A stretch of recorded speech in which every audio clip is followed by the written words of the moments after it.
எல்லாரும் நல்லா இருக்கீங்களாப்பா? நம்மளோட நீண்ட வருட சப்ஸ்கிரைபர்களுக்கு எல்லாருக்குமே தெரியும் இந்த இடத்த நம்ம எந்த அளவுக்கு எக்ஸ்டெண்ட் பண்ணி கொண்டு வந்திருக்கோம் அப்படின்னு.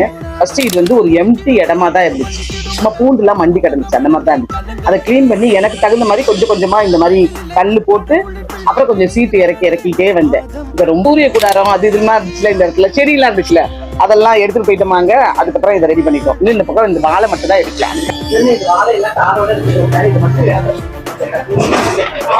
இங்க எல்லாம் பாத்தீங்கன்னா இன்னைக்கு என்ன வேலை பார்க்க போறோம்ன்றதுக்கானது எடுத்து வச்சுட்டாங்க. இன்னைக்கு பாத்தீங்கன்னா 2 காம்போ போயிட்டு இருக்கு. ஒண்ணு வந்து 4.5 கிலோ காம்போ, இன்னொன்று வந்து 20 பொருட்கள் அடங்கி உள்ள காம்போன்னு சொல்லி போட்டிருக்கோம். அடுத்து ஃப்ரீ ஷிப்பிங் வேற எல்லா பொருட்களும் போட்டிருக்கோம். அதனால வேண்டி இதெல்லாம் ரெடி பண்ணிட்டு இருக்காங்க. இதெல்லாம் வந்து மொத்தமா ஒரு கம்பெனிகள் தான் இருப்பாங்க, அவங்களுக்கெல்லாம் வாங்கி சேல் பண்றாங்கல்ல, அவங்களுக்காக வேண்டி எடுத்து வச்சிருக்காங்க. தேவைப்படுறவங்க வாட்ஸ்அப்ல வெப்சைட்ல விசிட் பண்ணி பார்த்துட்டு தேவைன்னா இன்னைக்கு ஆர்டர் பண்ணிக்கிங்க. இந்த மாதம் ஆஃபர் என்னையோட முடிவடையும்.